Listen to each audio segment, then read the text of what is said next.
Assalamu alaikum again, everyone. I wanted to welcome you all and thank you again for joining us today on our Money and Marriage Balancing Finances as a Married Couple webinar.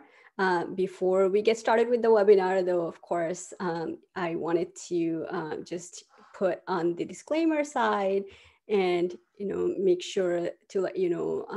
I'd like to state that this webinar is for informational purposes only.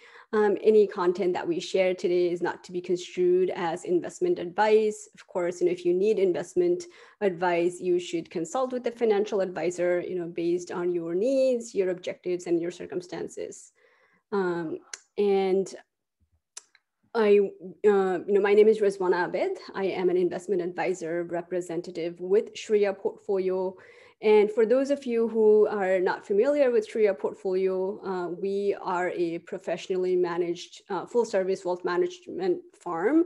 And we aim to help Muslims achieve their life goals, financial goals, without having to compromise their personal financial values.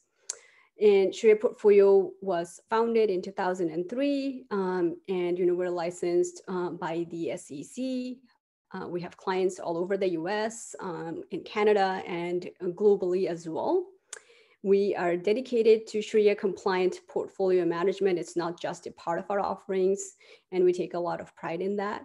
And in terms of our custodian, we partner with TD Ameritrade, who many of you might be familiar with. They are one of the top tier custodians here in the USA. And then in terms of the different types of accounts that we service, as an full-on investment management firm, we are able to offer many different types of accounts, ranging from retirement, education savings account for people with small children, if you want to save up for their college or other needs.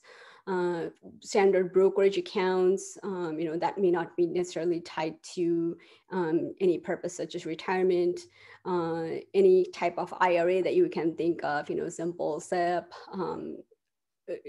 traditional Roth, and then endowment funds, also charitable giving funds such as DAF accounts. All of those different types of accounts are offered by ShariaPortfolio. And in terms of our services, we offer two different categories of service. Our access service is the premier kind of wealth management solution for people who might need comprehensive wealth management solution. And it's in line with somebody whose financial life may be a little bit more complicated and they need to work one-on-one with a financial advisor. And the express service that we have is more of the economical solution to halal investing. It's more so for people who just want to get started with investing. They may not necessarily have a lot of accumulated savings. They just want to, test the water. So those are the different types of services that we offer.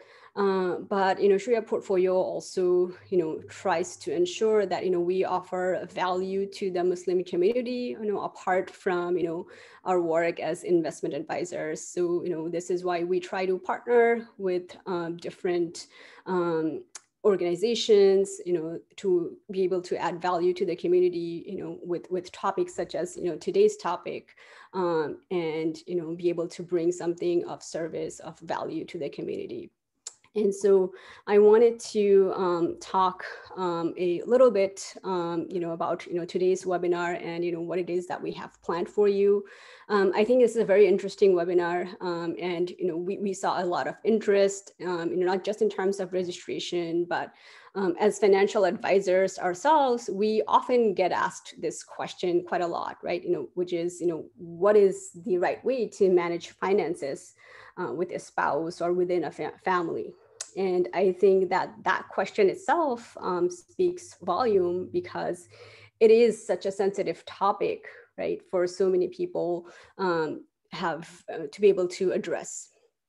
And then I just wanted to put that into context by saying that a survey by Wells Fargo recently found that 44% of Americans see personal finance as the most challenging topic to discuss with others, more so than subjects like death, politics, and religion.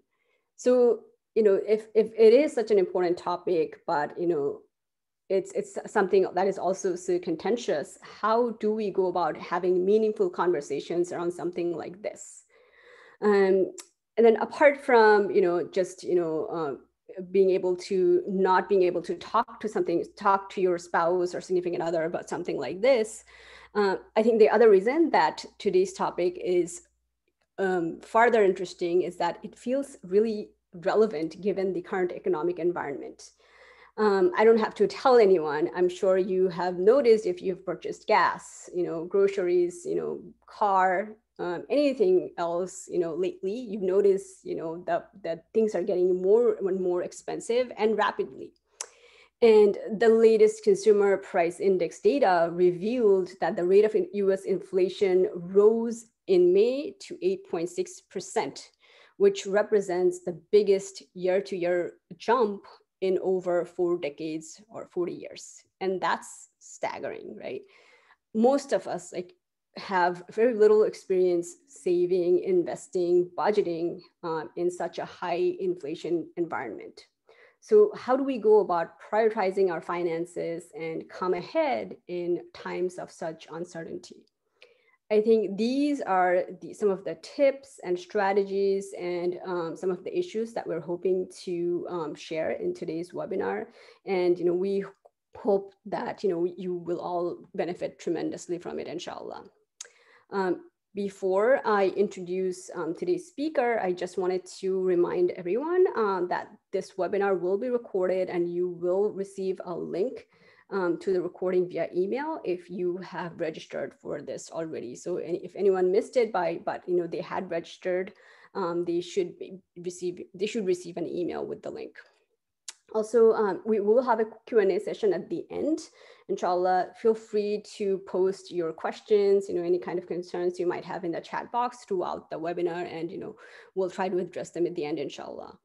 Now, without further delay, let me introduce you to today's speaker, Lisa Hashem. Some of you might remember Lisa from our previous webinar on Muslim women and finance, which was, very well received, alhamdulillah. Lisa is the CEO of Hashem Consulting LLC, where she offers financial coaching services to Muslim women.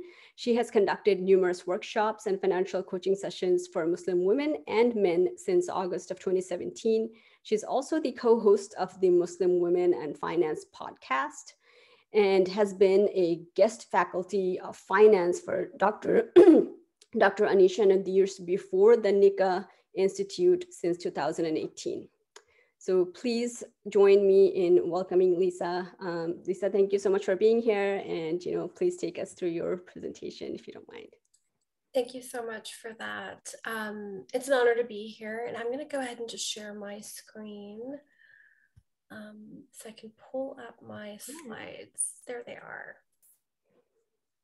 All right.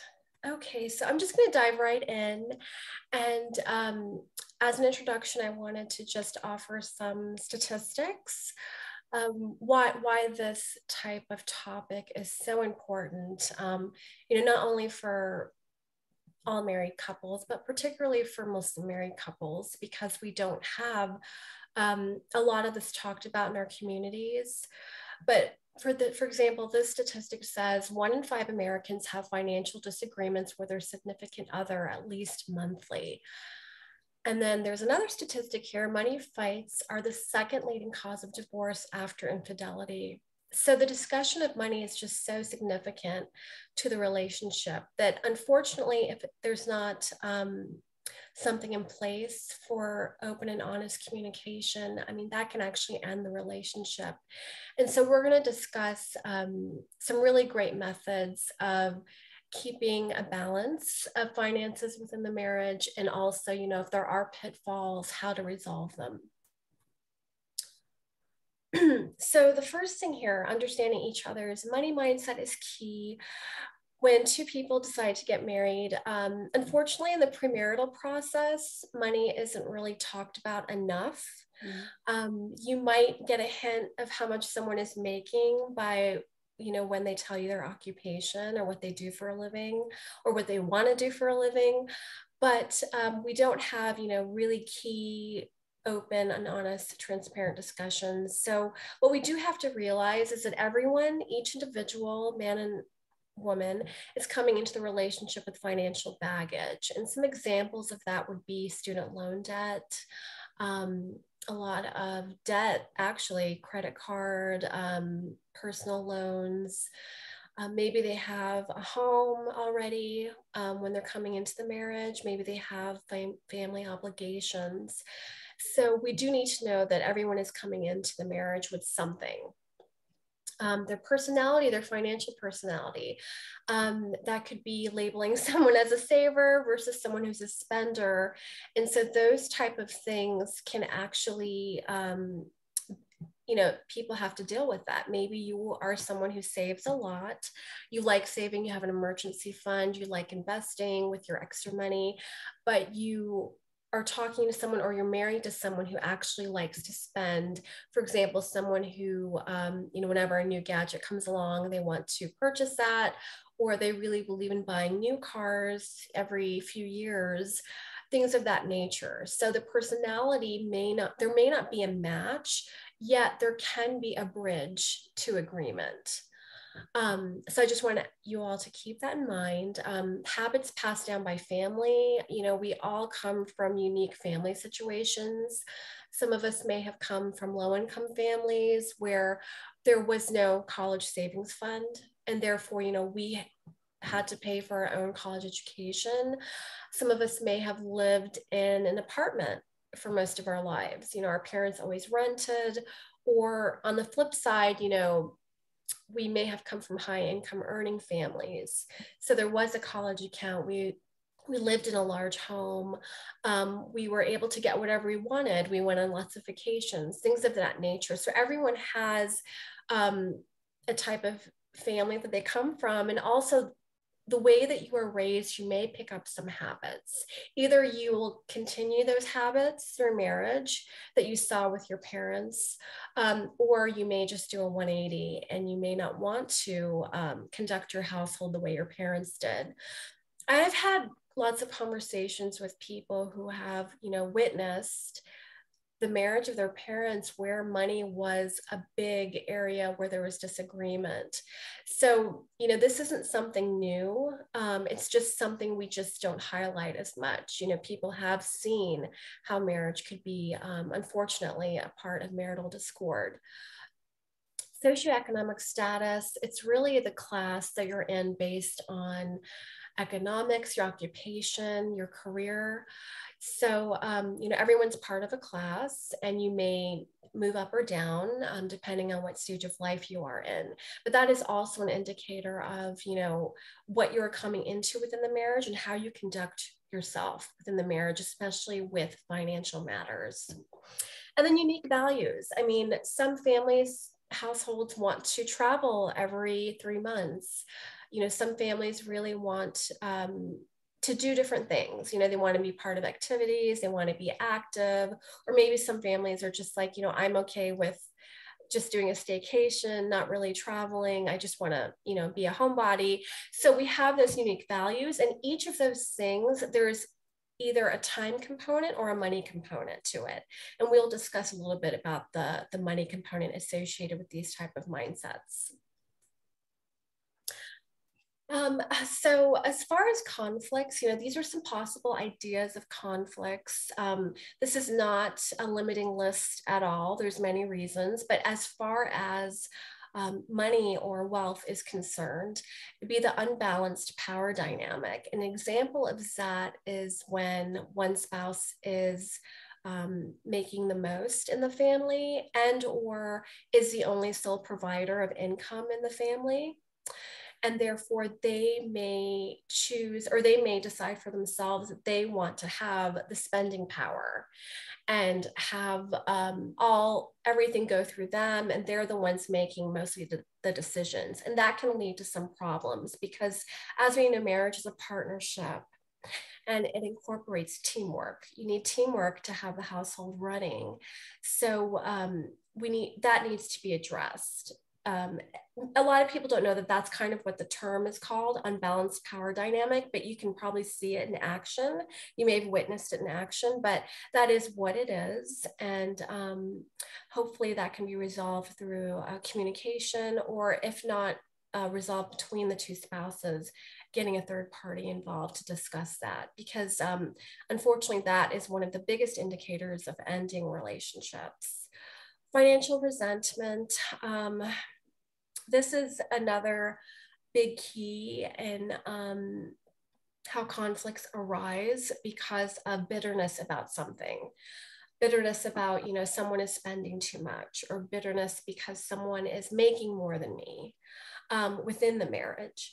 So if that's not addressed early on, it just really kind of snowballs into something, down the road that is, can lead to anger and things of that nature. So I think recognizing this beforehand can really, and addressing it with both parties involved is really important.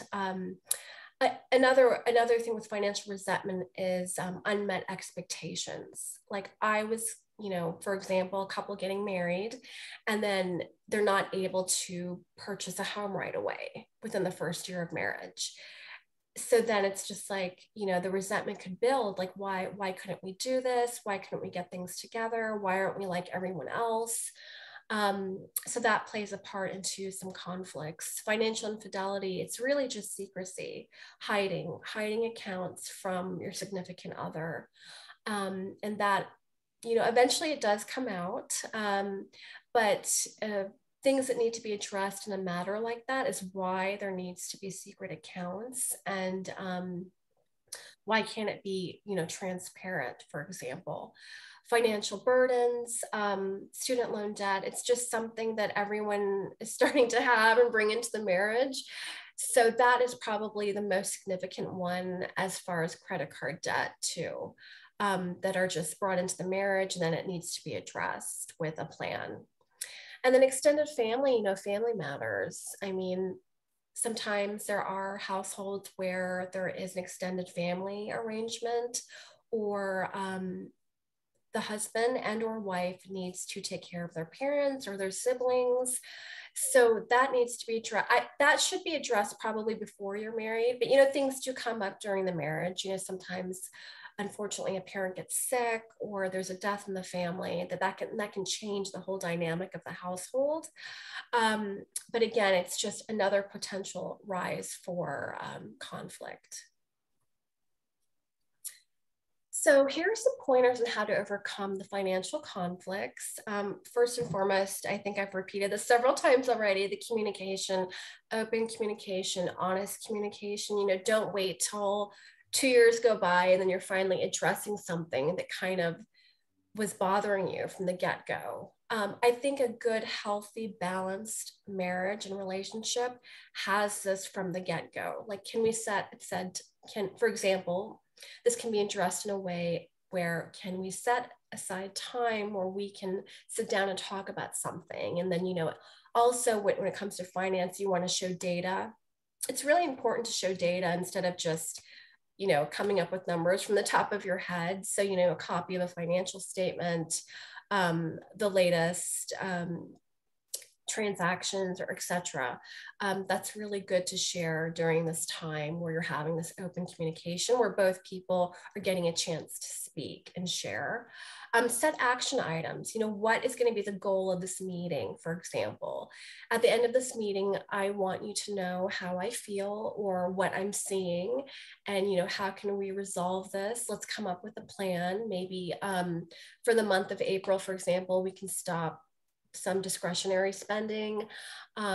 Maybe we can start saving, have like a goal in mind that you both can agree on. And it has to be an agreement, not just a one-way decision making. And check your ego. And I know with people who earn more, and again, that's really just that power dynamic, that sometimes the ego can get a little bit in the way, and it can lead to disrespect. It can lead to saying words that shouldn't have been said. So we really need to kind of check our ego and make sure that we're having empathy for the other person and putting ourselves in the other person's place when we're hearing them speak about what they have, what the problem is. Addressing family matters. Yeah, this is a difficult one. And I really suggest that if, husband and wife cannot come to an agreement about how to deal with extended family, family outside of their nuclear family, which would be parents and other members of the family, that a third party should definitely get involved and help the family come up with a plan. It's really important to know it's hard to run 2 households, 3 households, 4 households. It's hard to do that with just 1 income or 2 incomes. So we really need to be respectful of managing our income first and our household first before we start delegating other money elsewhere. And especially when dealing with elderly parents, I mean, they might have their own income. They might be of age to receive any government aid or even local aid that there is for people of certain ages or disabilities, for example. So it's important to know that there are resources out there to help those parents who are of that age group. And then, of course, listen and be empathetic. That went back to kind of communicating openly and checking your ego. Just remember to try to put yourself in the other person's shoes and see how they're feeling, and just be like, listen, I hear you and I'm seeing you, and I'm trying to understand where you're coming from. So what's really great with a couple is that they can start making financial goals together. And I usually break them down into a couple categories: short-term goals, long-term goals, and then individual goals and joint goals. And so some examples here would be retirement. And this is really important especially for women who don't receive a W-2. They're not employed outside the household. They are still eligible for a spousal individual retirement account. They are still eligible for that if they are not working and their spouse is working. Basically, it's an account that's set up, and I'll have you jump in, Rezwana, an account that's set up for the spouse who is not working. And, the spouse that is can put some deposits in there monthly or however they want to do it, so that at retirement age, that spouse who is not working is eligible for retirement. Rezwana, do you want to make any other valid point? Have you dealt with this? I personally haven't, but I know that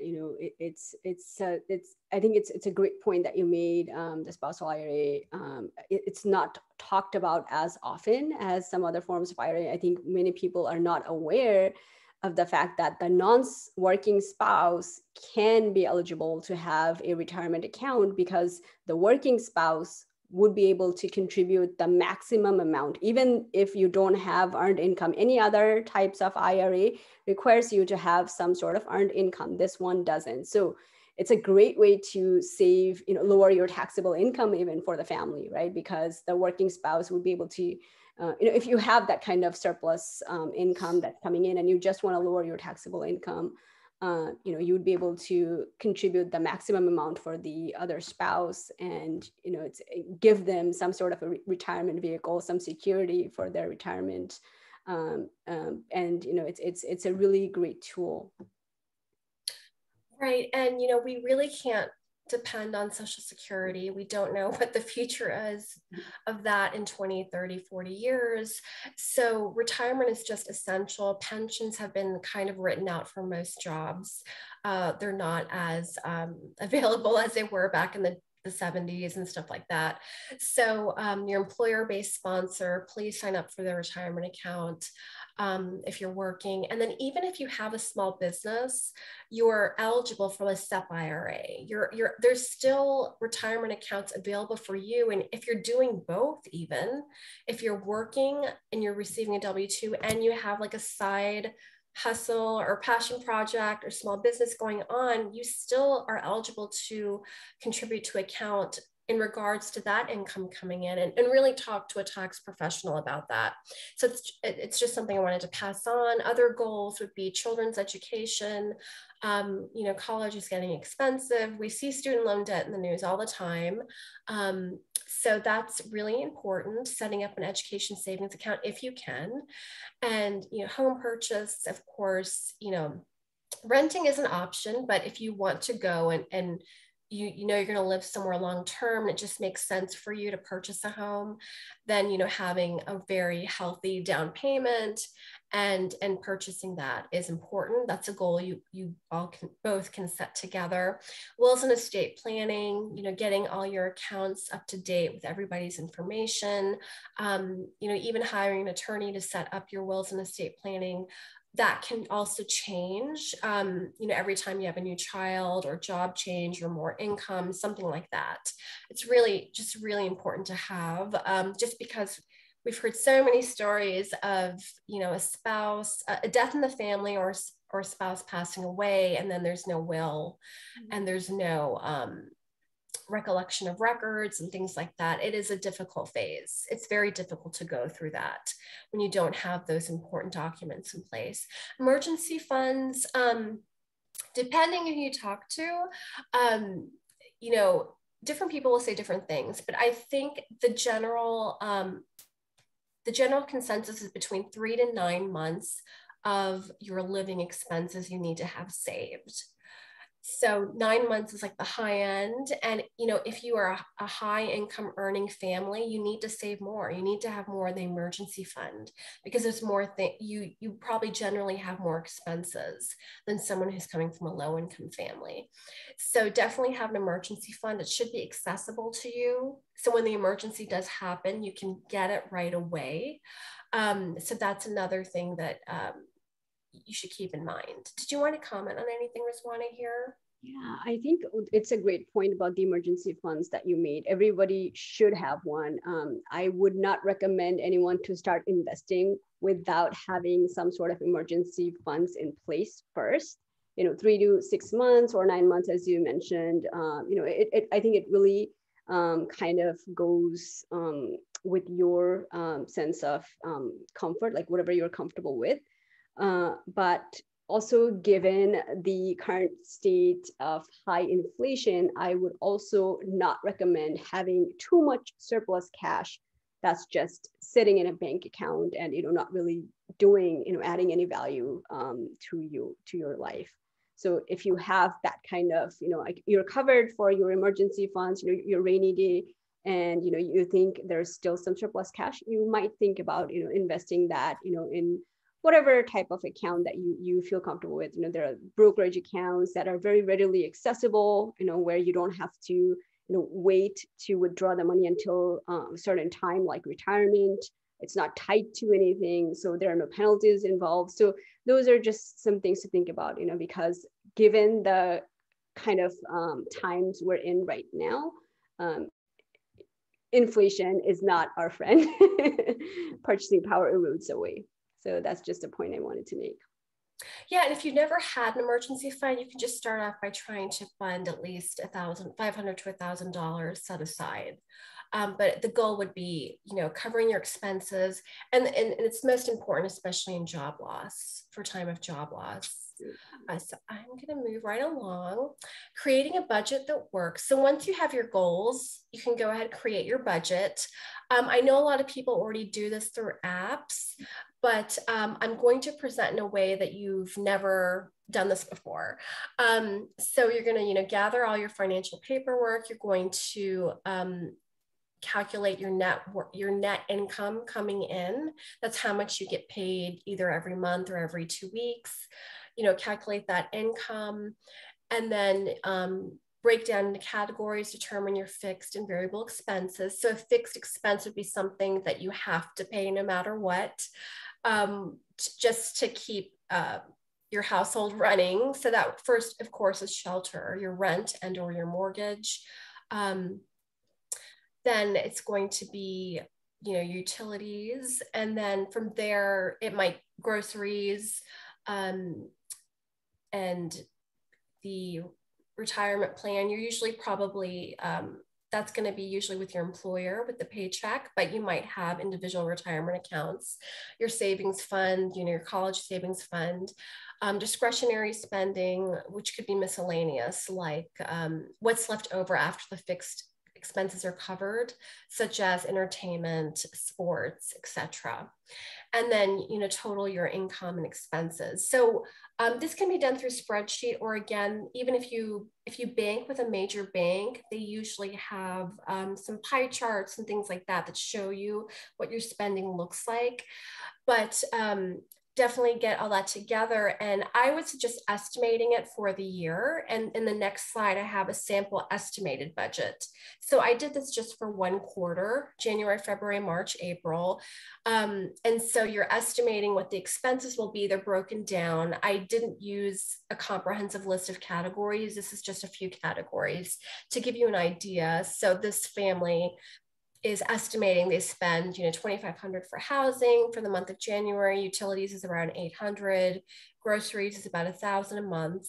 Discretionary spending is $300 a month, and then saving and investing. And so this is estimated. So when the actual numbers do pour in for the month of January, what the couple wants to do is compare their estimated values with their actual numbers and see where there's a surplus of money left over. So usually with the grocery and discretionary spending, there might be money left over that they didn't use for that month, and they can put more of that into the saving and investing category. Some families invest in the stock market, particularly every month, and some are able to do it every week. They use a dollar cost averaging method. And if you're doing it every week, it's because you want your money to be in the market as much as possible. You want money circulating in there as much as possible versus, timing the market. Like whenever it's high, you just want to put money in, or whenever it's really low, you want to put money in. If you're consistently putting the money in to investments, it's going to be beneficial for you. And the goal is the long-term investing, to keeping the money in your accounts as long as possible, 5 years, 10 years, 20 years. And so this is, again, just a sample. And let me go back to this a little bit. So this is a good way to just connect also with each other, like checking in, like, let's make sure that we're on budget. We know the money that's coming in, and we know that each dollar and cent has a place value. It's going to certain categories. It's the saving and investment categories that is really how people are building wealth, because what they're doing is, after they understand what their expenses are and where the money's going, whatever is left over, they want to put in those categories. However, what you really want to do is, when you get paid, you want to pay yourself first. That's kind of the secret ingredient, paying yourself first, especially in the investment category, and then the rest of the money is used to fund the expenses.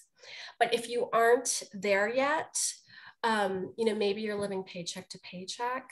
So by the end of, right when you get paid, it's like, most of it's gone because it's going towards expenses. Then a budget will help you understand where you are overspending and in which category.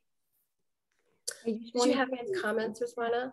I just wanted to ask you a question, or like something to clarify. So I think when it comes to budgeting, like the B word, it's just really overwhelming for some people to be able to sit down and crunch those numbers. Do you think there's a benefit to doing it one way versus another, in terms of, like doing it through apps? Or I think most people, they're trying to find something that's easy to keep track of. You mentioned spreadsheets. Is it easier, you found in your experience, to do it, through spreadsheets, or, are there any benefits or, drawbacks to using like different apps? No, I think a good app is going to charge you. Mm-hmm. Okay. And the reason why they'll charge you is that one account will like two people can access the one account and they can see it together. And then there's just so many other features. They can do graphs. They can actually monitor your spending. So if you have a limit, they can notify you with an alert. There's a lot of spending in the discretionary spending category you set up or something of that nature. I think if you're just starting off, pencil, paper, or spreadsheet is fine. And again, this was just an example of categories, but the categories are just so many, right? Because kids, we didn't even talk about kids, clothing, school activities, things, even like Eid spending, a slush fund for that, for gifts. So take it easy, because it's generally speaking, it's not one of you doing all this. Hopefully it's both of you working together. If you want to set it and forget it, you can definitely sign up for an app. And I think it's best to pay for those apps just because of all the features they have. And both of you will be able to look at it together. Once you set it, you can forget about it. But those apps, the thing is, it depends. If you have a security issue, you don't want them in your business. You probably don't want to use the app, but the apps are usually linked to all the accounts that you have set up, especially your checking account. Because that's how they monitor what's being withdrawn in what category. They also break it down in the category.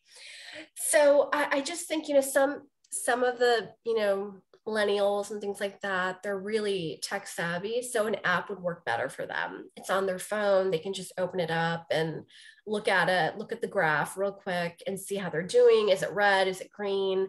That kind of thing. They get alerts if something seems a little sketchy. But if you don't want to spend your major, if you're utilizing a major bank, they're pretty good with their mobile apps, and you can actually set up something like that in their app too. So then you're not spending. Yeah. So I just think a lot of people like the apps because they are a little bit more intuitive and they have a lot more options in breaking down and where to put money and things like that. Yeah, great recommendations.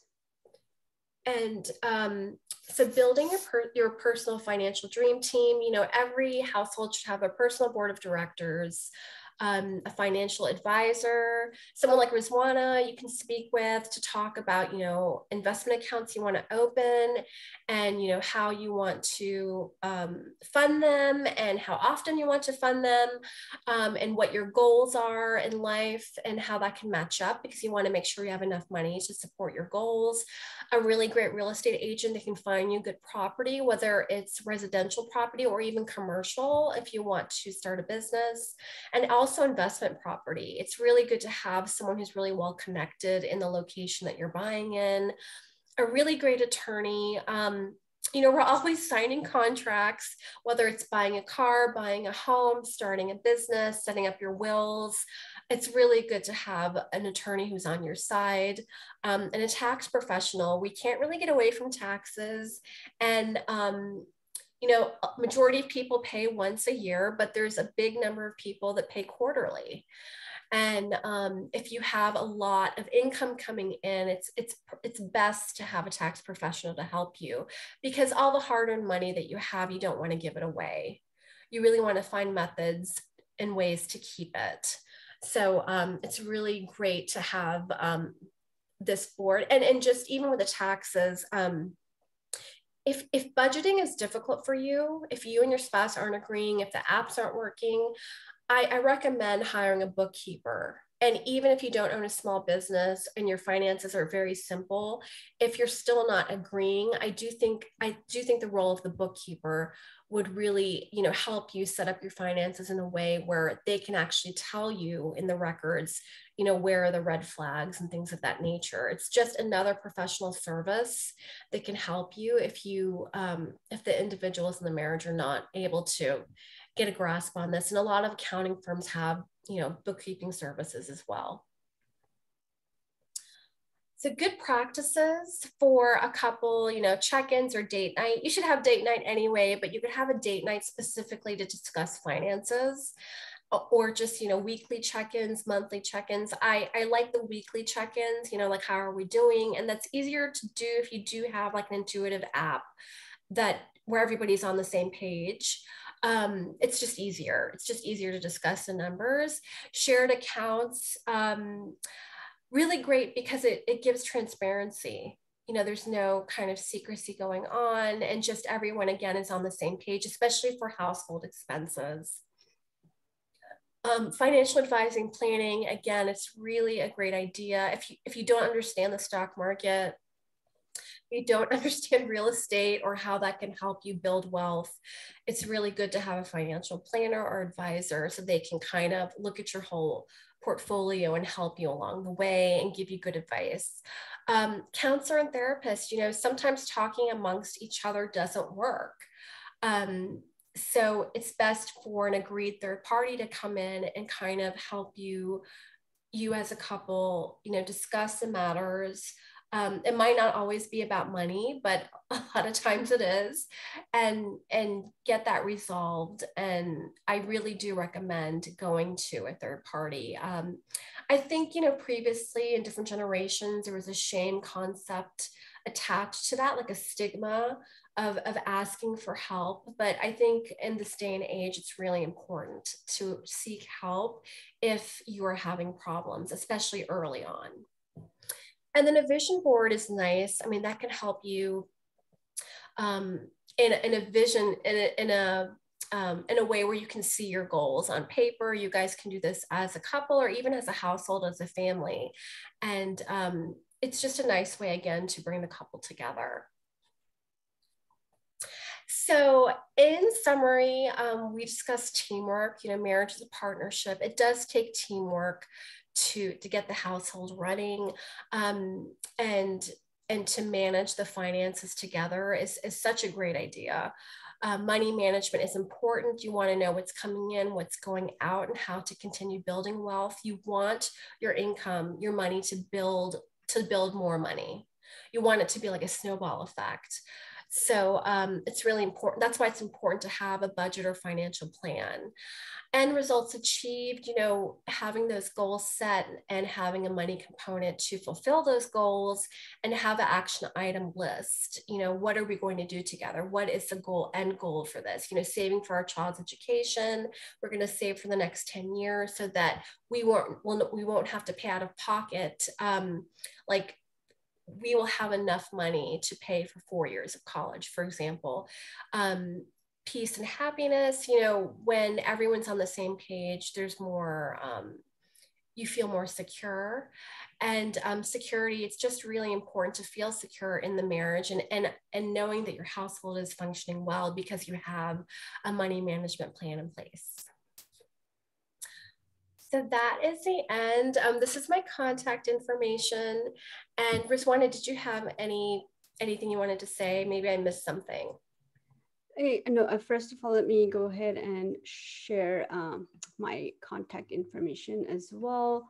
And then I wanted to thank you for the, really helpful information that you shared today. I think we're gonna open it up for Q&A at this point.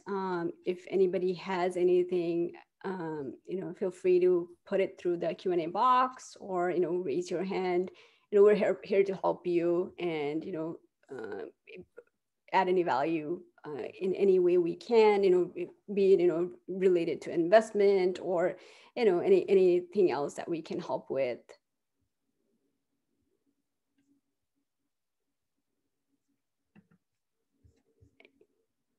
I guess nobody has questions, but I do. So I was gonna ask Lisa, do you have any practical tips for dealing with, how couples or, married couples can manage their finances in a high inflation, almost anticipated recession, right? Times like this. Have you ever, had to, talk to anybody who is in a situation where, they're kind of navigating, how to make the most out of their finances at this time? Yeah, high inflation is affecting everyone. And, it's more than just gas prices. It's products and services that have been, the prices have increased. So I do have 3 suggestions. I think the first is to update your resume and get your resume on LinkedIn just in case, because once you're laid off, it's too late. It's too late then. It's better to be over prepared. So really just update your resume, look into the job market a little bit. Number 2, I would say that 3 to 9 months emergency fund needs to be funded ASAP in case you do get laid off or something happens. And then the third one is reducing your expenses. That's really the key way, I think, to build wealth. And I know not being miserly, but just watch, you don't, like, for example, if you guys are heavy spending in clothing, I mean, that can be scaled back a little bit. There are things you can actually live without. I'm not going to tell you to cancel your coffee. I'm never going to tell you to do that because I know that's important for a lot of people to start their day. But what I will say is, if you're not using Netflix, cancel it. It will save you a good $13 or whatever. Things like that. Like, look in, where's your money going, and just try to make sure you hold on to it and put it into the savings or investing. That's really how people build wealth. And it can be temporary, even if you have to get a part-time job because you want to pay off your student loan debt. That is a temporary situation. That doesn't have to be for the rest of your life. So those are just some tips I have. Great tips. I do see some question about budgeting. So there is a question about adult kids support. Should we include them in the budget? Do you have any comment? So I think this brother probably is trying to ask whether they should include, paying support, maybe perhaps supporting their, adult. Okay, so I'm assuming, like, if you have a child over the age of 21 right. to 22, like over the undergraduate age of graduating, if you're spending money on them, I would, like, food is the first thing that kind of comes to mind. The more people in the house, the more you have to spend on food and utilities. So I would definitely include them in the budget. As parents, if we can support our children until the day we die, I think that's a really great option. But, sometimes parents can't do that. There comes an age where, like, they stop working or they just don't have enough money besides supporting themselves to give to their adult children. So definitely include them in the budget. If they are living in your house, or if you're giving any money to them, they need to be included in the budget, yes.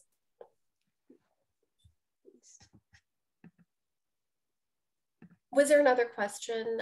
Yeah, there's a question about the expectation for the real estate market. Do you want to make any comment on that? Because I think you probably talked about having...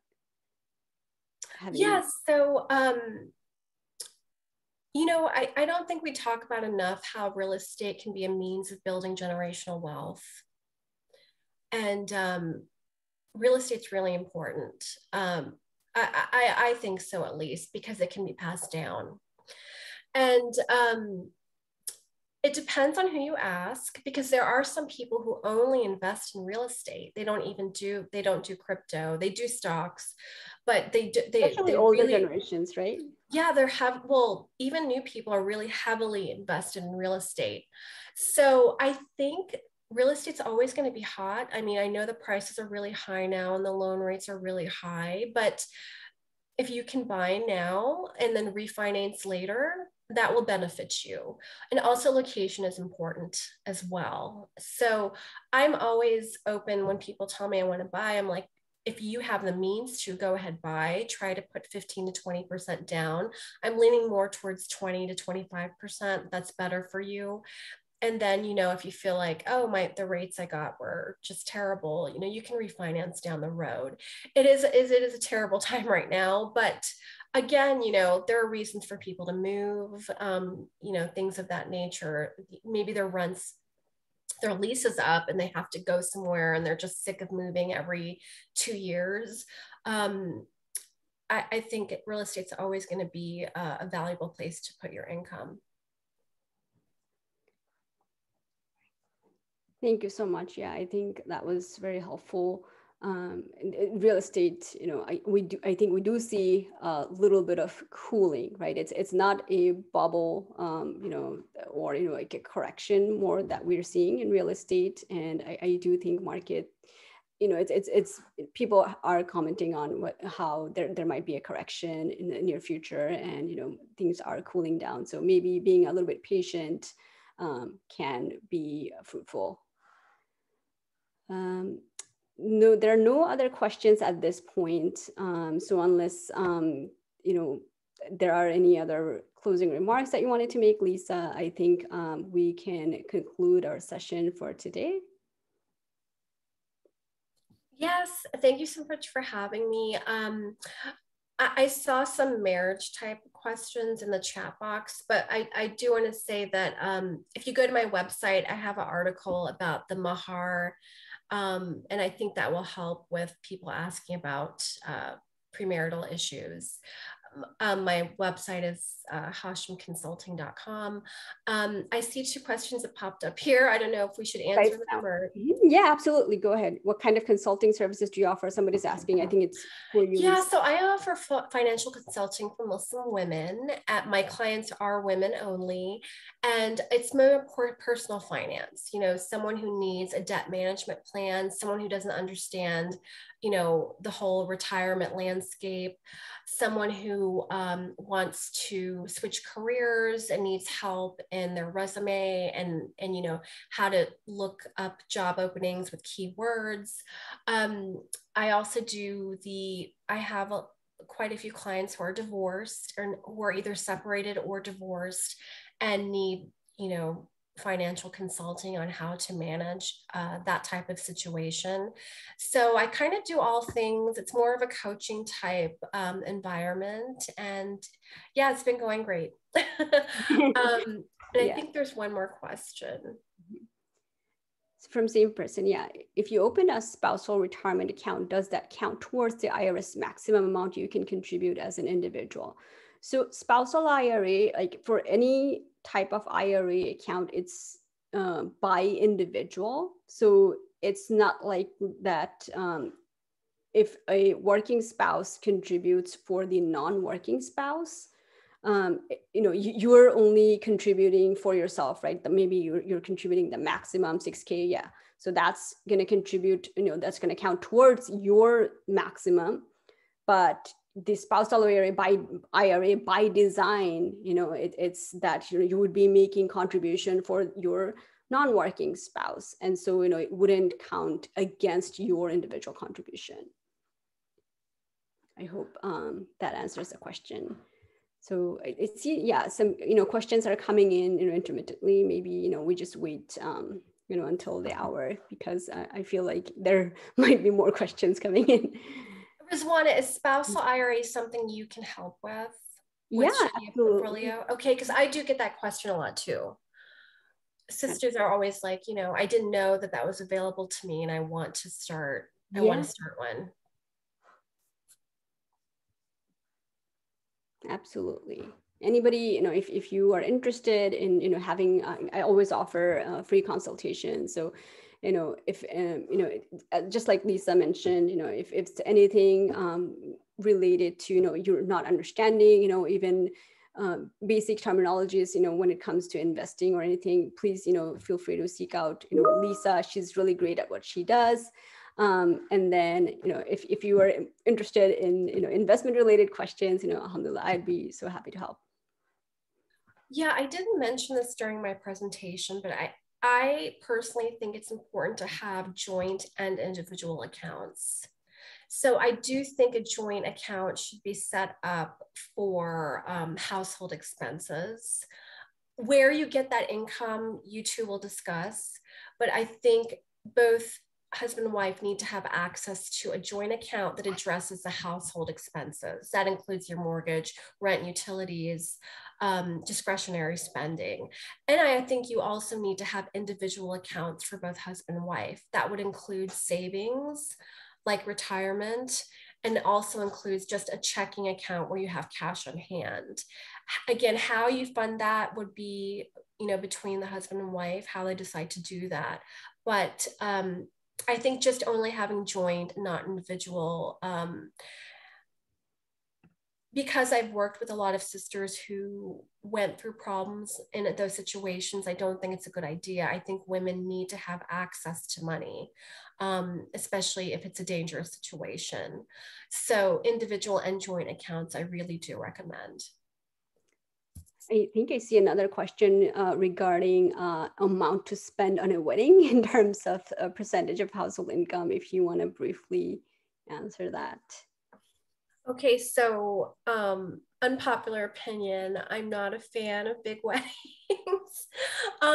So the thing is, the pandemic showed us you can have something really simple in your house with the Zoom running, and as many people can join in as much as possible. I think, high earning families generally tend to spend more than low earning families.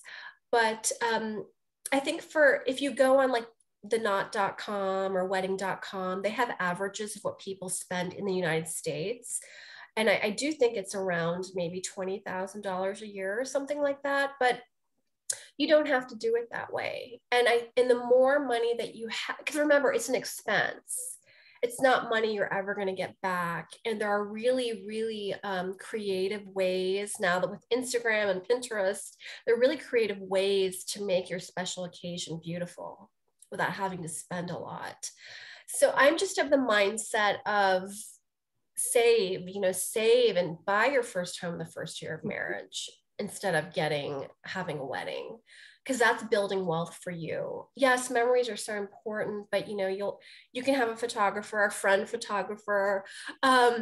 You can have certain things to celebrate you too, which is, it's so important to do that with family. I think family pressure and community pressure lead people to spending a lot, and that's dangerous because, taking loans or having a lot of credit card debt to fund a wedding, sometimes it just doesn't. Later on down the road, you'll realize that didn't make sense. So there is evidence from the pandemic. We saw that a lot of people had these little small intimate weddings, and it's doable, and they probably didn't spend a lot. And I side more on that, but it's up to the family. I can't really give a percentage per household. And I see one question regarding whether the presentation slides are available. So yeah, if anybody's interested, Lisa, if you want to share your presentation slides, we'll make sure to attach that with the recording. All right. Sorry, I wasn't seeing the chat box earlier, so there were quite a lot of questions. But I think we have covered most of it. Yeah, I saw a question about prenups. Prenups are great if you want to have one. Just make sure. There's a couple tips with prenups. Make sure you discuss it together. Make sure each individual has their own attorney, and just make sure everything is listed in there that you want to protect.